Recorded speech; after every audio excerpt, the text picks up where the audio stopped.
Maligayang pagbabalik sa isa sa mga paborito kong serye sa channel, kung saan sinisimulan natin ang episode 16 sa gabi sa kampo. Isang malakas na sigaw ng kalituhan ang narinig mula sa opisina ng administrasyon, at pumasok kami upang makita na ang commander ng Playten ay nasa telepono, nakikipag-usap sa isang tao na nagbibigay ng ulat tungkol sa kamakailang gawin ng ating bida habang siya ay nasa bakasyon. Hindi makapaniwala sa ulat, muling kinumpirma ng nagulat na commander kung ang pinag-uusapan ay si Kim Min-jun mula sa 2nd Batalyon. Kumpirmadong isa siya sa mga tauhan nito at kasalukuyang nasa bakasyon dapat. Kasama sa susunod na bahagi ng ulat ang kasalukuyang kinaroroonan ng ating bida, at ang katotohanang mag-isa niyang pinatay ang ilang pulang baboy matapos magboluntaryo para sa trabaho. Hindi maiwasan ng commander na tumayo mula sa kanyang upuan matapos marinig ang impormasyong ito, na ikinagulat ng kanyang kasamahan sa kabilang mesa. Lumabas na ang taong nagbigay ng ulat ay ang commander ni Sun Yun-so. Ipinaliwanag niya na kahit nasarado na ang gate at kasalukuyang isinasagawa ang pagdidisinpekta sa kanilang mga tropa, may isang bagay pa rin na gumugulo sa kanya. Nalilito siya sa katotohanang si Min-jun ay patuloy pa ring nagboboluntaryo at tumutulong. Ang kahangahangang mga teknik sa paglilinis ng ating bida ay nasaksihan ng duo ng mga sundalo mula sa nakaraang episode, at hindi maiwasang magtaka ng matangkad na kagandahan kung bakit may isang tao na mag-aaksaya ng kanyang mahalagang bakasyon sa isang bagay na nakakainis. Ang maliit na kasama, na sobrang sawa na sa mga gawain sa paglilinis matapos ang kanyang pagsasanay sa dungeon, ay sobra nang humahanga sa ating bida na nagsasakripisyo ng kanyang sariling oras para tumulong. Seryoso, sobrang uhaw na ang mga ito para mahulog sa isang tao na simpleng tumutulong lang. Hindi pinapansin ang pusong puno ng paghanga ng kanyang maliit na kaibigan, nagtataka ang matangkad na kagandahan kung paano napatay ng ating bida ang mga halimaw sa dungeon gamit lamang ang kutsilyo. Pagkatapos ng lahat, narinig niya na ang pagsugod ng isa sa mga baboy ay parang masagasaan ni Trokkon, na nagpapadala sa iyo diretso sa kabilang mundo. Samantala, ang tao na bumalik na mula sa kabilang mundo ay medyo nabigo na hindi niya nakamit ang buong benepisyo matapos patayin ang mga halimaw na iyon. Gayunpaman, nagpasya siyang tumulong sa paglilinis upang mag-iwan ng magandang impresyon. Doon lumapit ang ating paboritong si Sun Yun-so mula sa likod upang makipag-usap, na ikinagulat ng ating bida dahil ang isipan niya ay puno ng masasamang intensyon. Matapos ang eksaheradong reaksyon, pinagalit niya ang babae sa pagsasabing aksidente niyang muntik na siyang masuntok. Akala mo magiging simula ito ng isang interesante usapan, pero iniwan lang ng ating bida ang babae at sinabing umalis siya sa daan habang naglilinis siya. Nakakapagtaka, hindi masyadong nagmukhang apektado si Sun Yun-so sa kanyang ginawa at sa katotohanan na siya ay patuloy na binabaliwala. Halos parang tinanggap na niya ang likas na ugali ng ating bida. Ngunit may isang bagay pa rin siyang gustong pag-usapan, kaya't direkta siyang nagtatanong kung pwede silang mag-usap ng saglit. Sa kabila ng mga nawasak na gusali ng bayan, ang buwan sa gabing iyon ay napakaganda. Sa ilalim ng pinakamaliwanag na sinag nito, ang dalawang pinakamahalagang karakter ng serye ay magkaharap upang magpalitan ng mga salita. Walang imik na sinira ni Min-jun ang katahimikan at tinanong ang babae kung ano ang kanyang gustong pag-usapan. Hinaplos ni Sun Yun-so ang kanyang buhok at sinimulan ang usapan sa pag-alala sa unang beses na nagkita sila sa pagsusulit ng promosyon. Noon, naalala niyang masyado siyang mayabang sa kanyang ugali, ngunit may isang bagay na hindi niya malimutan. Hinarap niya ang ating bida at tinanong kung minura siya nito mula sa bintana noong sumakay ito sa bus. Natural, ang ating bida, na parang si Saitama na may buhok, ay walang ideya kung ano ang kanyang pinag-uusapan. Subalit naalala rin niya kalaunan, ang eksena kung saan idinikit niya ang kanyang mukha sa salamin ng bintana para takutin ang babae na nasa labas. Matapos alalahanin ang nangyari, inamin niya sa babae na hindi niya siya minura, tinakot lang niya ito na papatayin kung muli siyang magpapaabala.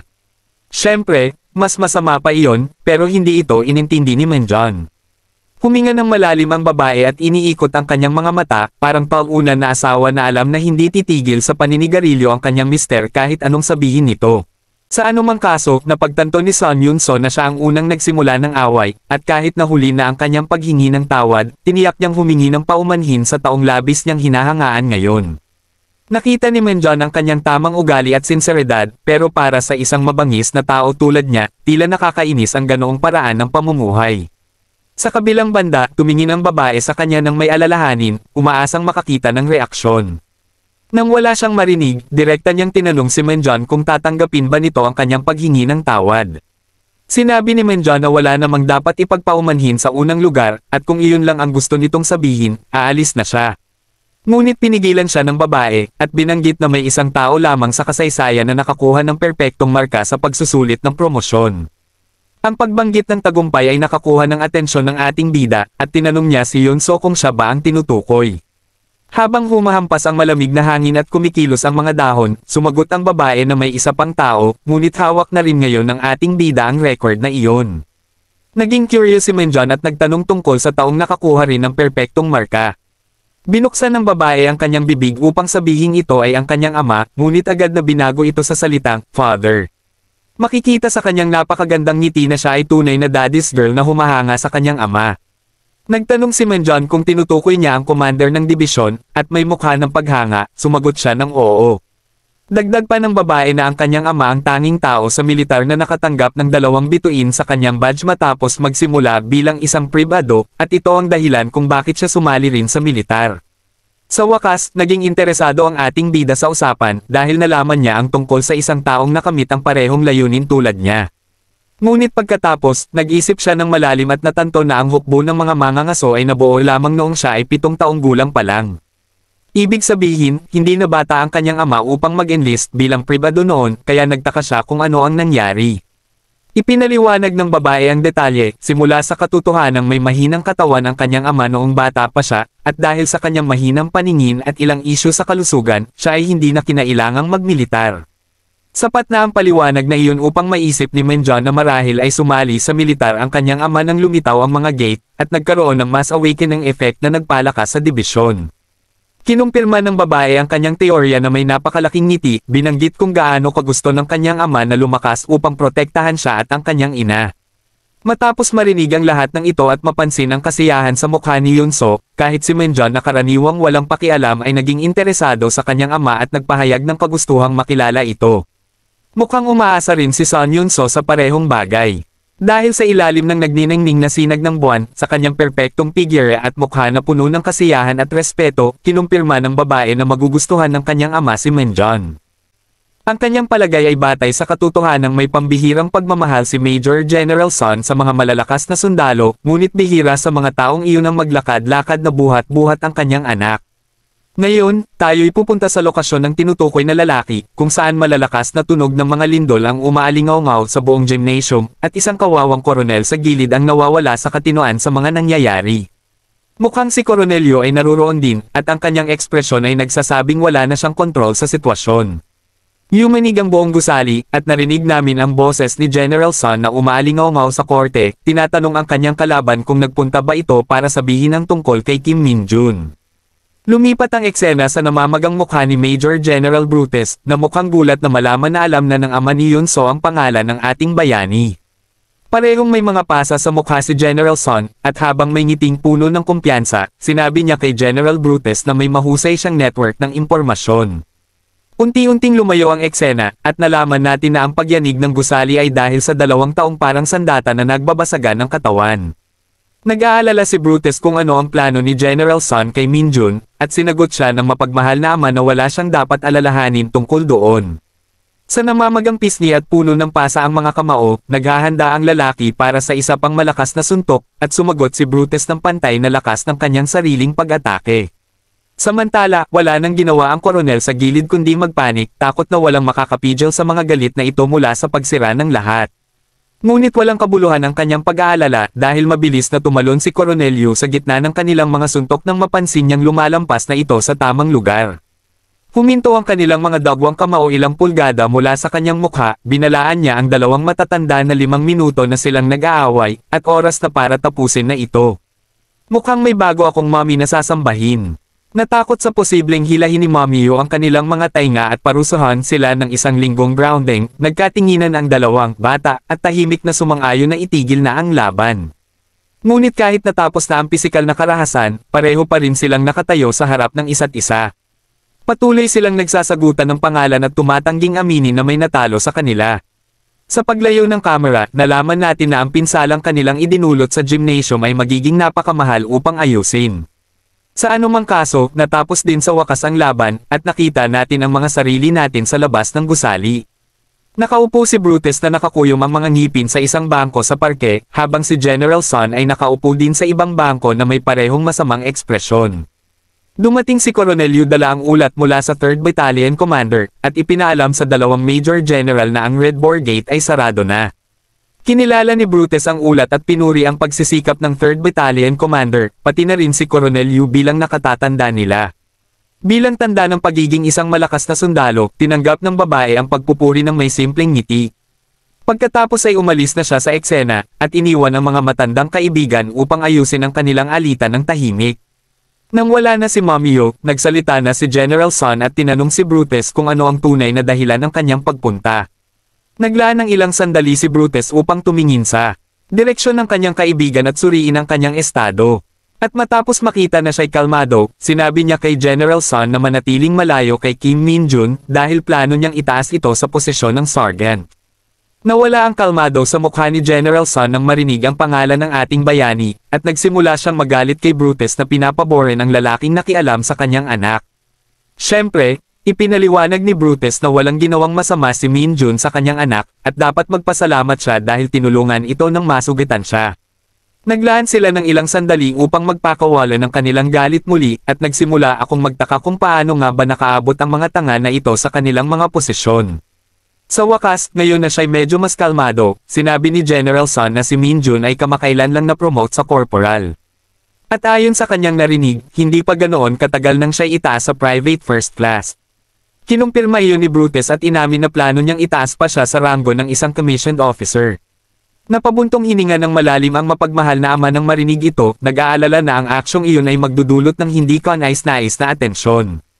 Hindi pa kasama ang posibilidad na si Go Hakchol, ang general ng buong hukbo ng mga mangangaso, ay tiyak na magtangkang rekrutin si Min-jun sa ilalim ng kanyang utos kapag nalaman niyang nakuha na nito ang pag-amin ni Brutus.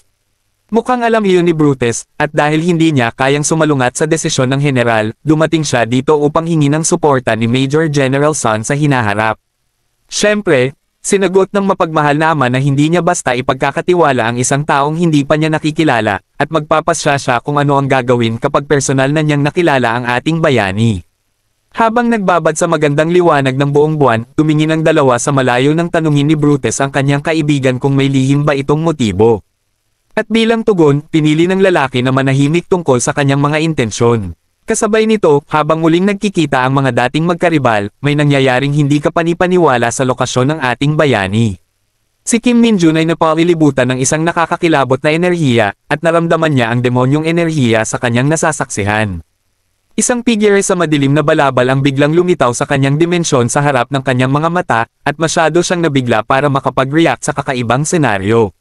Napaliligiran ng madilim na demonyong enerhiya, natapos sa wakas ng lalaki ang pagmaterialisa at tumayo, at nakita natin ang kanyang mahabang pilak na buhok na sumilip mula sa kanyang balabal. Nang tumayo siya at tumingin sa ating bayani, nakita natin ang kanyang mapanlinlang na ngiti habang sinabi niyang sa wakas na tagpuan na niya ito. Pero bago natin tuklasin pa ang nangyayari, balikan muna natin ang nakaraan at magsimula mula sa sandaling naghiwalay ang ating bida at ang kanyang mga bagong kaibigang babae. Ang mga babaeng sundalo ay sumakay na ng bus papunta sa kanilang kampo, at ang mga dalaga na nahulog ang loob sa ating bida ay nagpaalam, umaasang magkikita silang muli.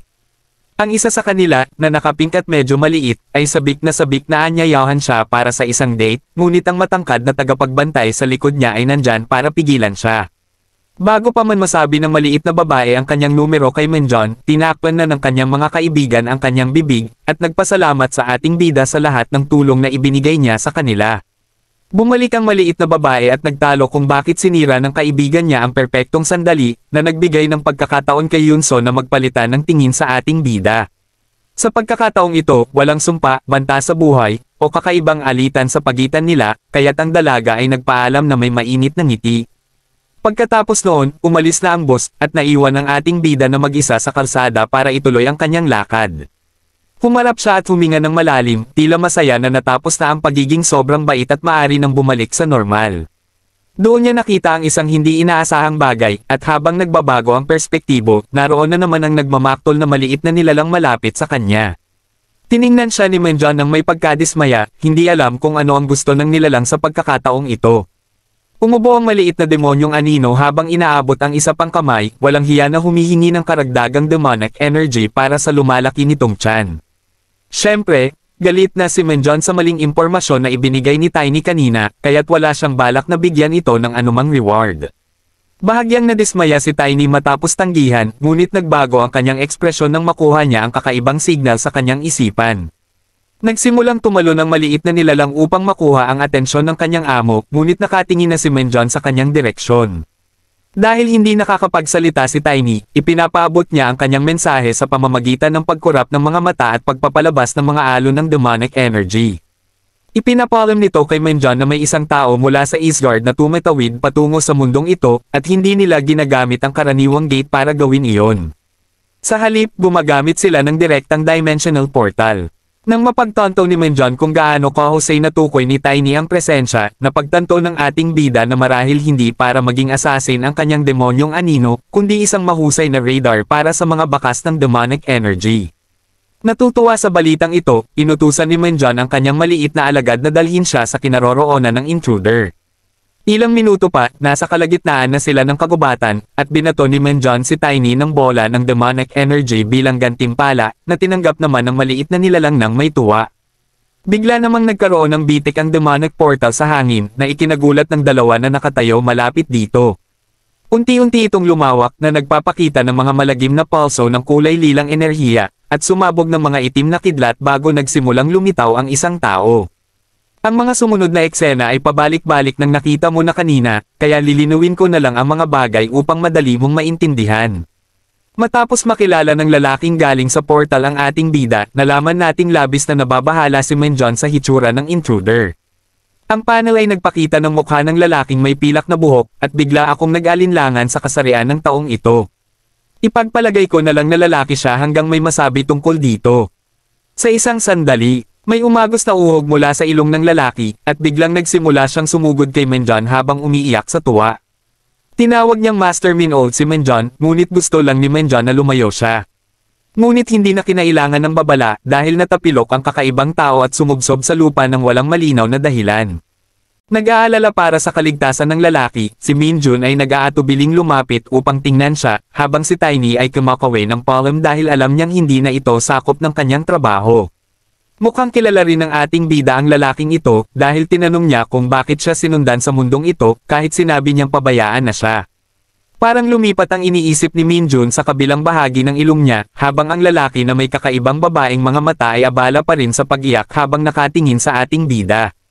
Nakikita ni Minjun na ang debosyon ng lalaki sa kanya ay tulad ng naaalala niya, at malalim siyang bumantong hininga ng ginhawa habang inaalala ang kanilang unang pagkikita. Noon kasi, sa kabilang mundo, ang lalaking may pilak na buhok ay nasa bingit ng kamatayan sa gitna ng isang desyertong piitan. Isang mabangis na paa ng isang halimaw ang malapit ng tumapak sa kanya, at makikita natin na siya'y malapit ng kainin ng isang manticore na halimaw. Tinanggap na ng lalaki ang kanyang pagkatalo at ipinikit ang mga mata, ngunit binuksan itong muli nang malaman niyang buhay pa siya. Sa kanyang gulat, ang halimaw ay napatigil ng isang misteryosong bola ng demonyong enerhiya. Ang masalimuot na bola ang pumatay sa halimaw, at lumitaw ang may-ari ng kapangyarihang ito. Walang iba kundi ang ating bida. Habang binabawi ni Minjun ang kanyang kapangyarihan, na-intrigue siya sa presensya ng isa pang tao sa lugar na ito. Lumapit siya sa nakahandusay na lalaki, tumayo sa kanyang harapan at nagtanong kung sino siya. Nanginginig ang lalaki sa harap ng presensya ng madilim na salamangkero, at gutom na gutom para makapagsalita. Napansin ng ating bida na ang lalaking may pilak na buhok ay malapit ng mamatay, at lumapit upang magkomento kung bakit kakaibang siya para sa isang taong naipit sa desyerto. Halos magtatanong na siya kung bakit hindi nagsasalita ang lalaki, nang bigla itong magsalita at tanungin kung siya ba ay si Master Minjun. Nalito ang ating bida kung paano nalaman ng lalaki ang tungkol sa kanya, at biglang nagsimulang umiyak ang lalaking may pilak na buhok. Nagsimulang manginig ang lalaki at nagsabing si Master Minjun ang pag-asa ng lahat ng madilim na salamangkero sa mundo. Siyempre, nabuwisit ang ating bida sa mga ganitong salita, at mas nagulat pa nang malaman niyang isa ring madilim na salamangkero ang lalaking may pilak na buhok. Tumayo si Minjun at tinanong kung bakit napakahina ng lalaki kung galing din siya sa parehong uri ng salamangka, at nagtataka kung normal ba iyon sa mundong ito. Sa totoo lang, wala siyang pakialam sa mga ganoong bagay at nagpaalam sa lalaki, matapos siyang warningan na huwag na siyang tawagin sa mga cringe na titulo. Pero bago umalis, naalala niya ang isang mahalagang bagay na nagpahinto sa kanya.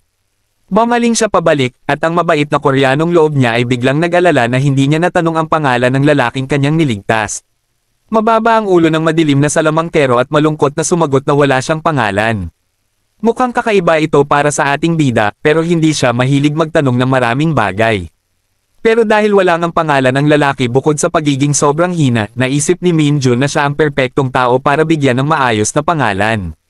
Dito na bumalik ang eksena sa kasalukuyan, kung saan hawak na naman niya ang napakahinang madilim na salamangkero na nasundan pa siya sa mundong ito.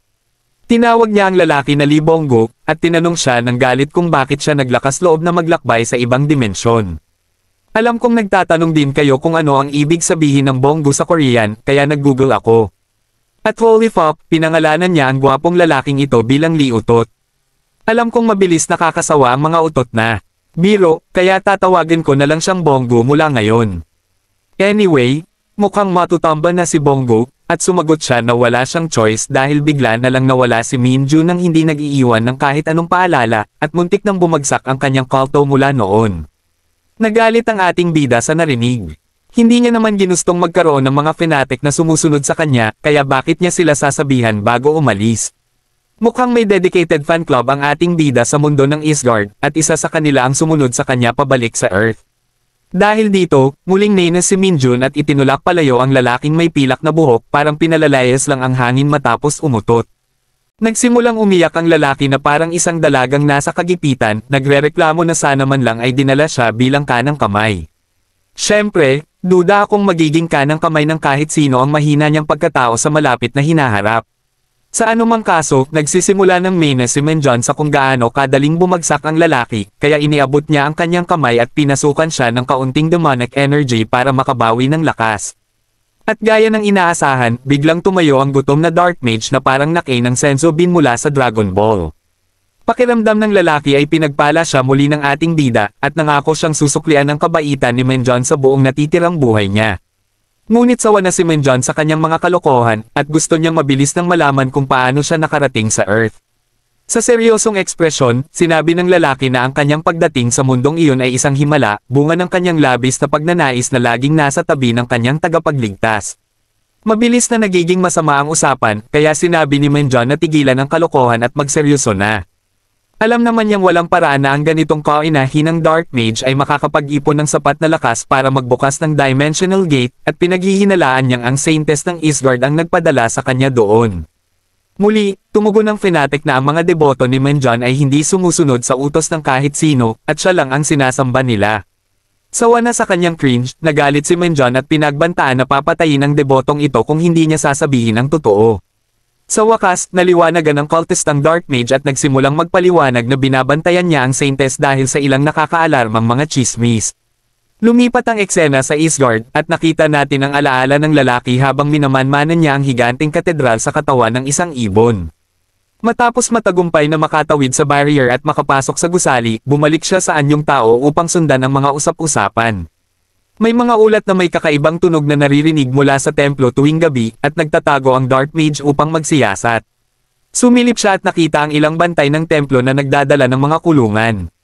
Mula sa mga kulungan, makikita mo ang silhwete ng mga mabangis na hayop na inaalihan ng demonic energy, at mula sa pangil ng isa rito, sigurado akong isa ito sa mga pulang baboy na natalo ni Minjun kamakailan. May mga chismis na nanghuhuli ang templo ng maraming halimaw, at mula sa paraan ng pagdala ng mga bantay sa mga kulungan, malinaw na totoo ang lahat. Sinundan sila ni Bonggo hanggang sa pinto, at ang nakita niya sa loob ay labis na ikinagulat niya. Bagamat napansin ng Saintess at ng mga bantay ang kanyang presensya, natuklasan niya kung bakit walang ni isang halimaw ang nakikitang umaalis ng templo. Sa pag-asa ng kanyang pakiramdam, tumalon siya sa summoning portal sa silid sa halip na tumakas. Nagtaka siya kung paano naglaho ang mga halimaw ng walang bakas, at walang duda sa kanyang isipan, ang mapanganib na summoning circle ang dahilan. Mabilis na hiniblot ni Minjun ang kwelyo ng lalaki matapos itong magpaliwanag, at binalaan siya ng seryoso upang tiyakin kung nagsasabi siya ng totoo. Siyempre, walang paraan na magsisinungaling ang isang deboto sa kanyang idolo, kaya iniwan si Minjun na nag-iisip kung gaano kalinis o kadumi gustong laruin ng Saintess ang larong ito. At dahil alam na niya ngayon na ang blondeng babae ang nasa likod ng lahat ng demonic monsters na nakakaharap niya, inisip ni Menjon na maaaring alam din ng kanyang bagong kaibigan ang tungkol sa isang bagay na nakuha niya ilang araw na ang nakalipas. Ipinakita niya ang piraso ng Damascus steel na nakuha niya mula sa isang troll monster na natalo niya, at tinanong kung pamilyar ito sa kanya. Sa pagtingin sa pattern at hugis ng metal, madali na isip ni Bango na ang fragment ay kamukha ng mga espada na dala ng mga bantay ng templo. Partikular, kahawig ito ng espada ng kapitan ng mga bantay, na dating Spartan teacher ni Menjon sa Isgard. Nang mabanggit ito, bigla ring naalala ni Menjon ang kanyang espada, at nang inig siya habang inaalala ang napakabigat na araw ng pagsasanay na tila siya isang asno. Sa anumang kaso, ngayong alam na niya ang katotohanan, nagtaka ang ating bida kung bakit pinili ni Bango na pumasok sa summoning circle imbes na tumakas, lalo na't walang kasiguruhan na makakapasok siya rito.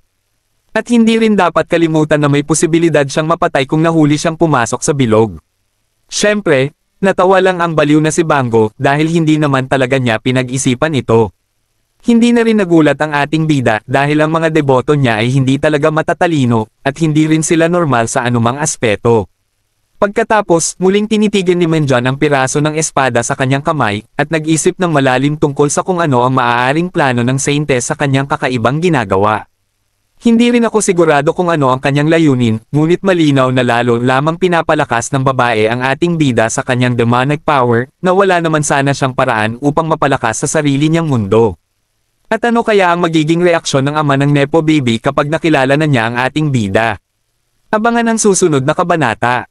Hanggang sa muli, maraming salamat sa panunood.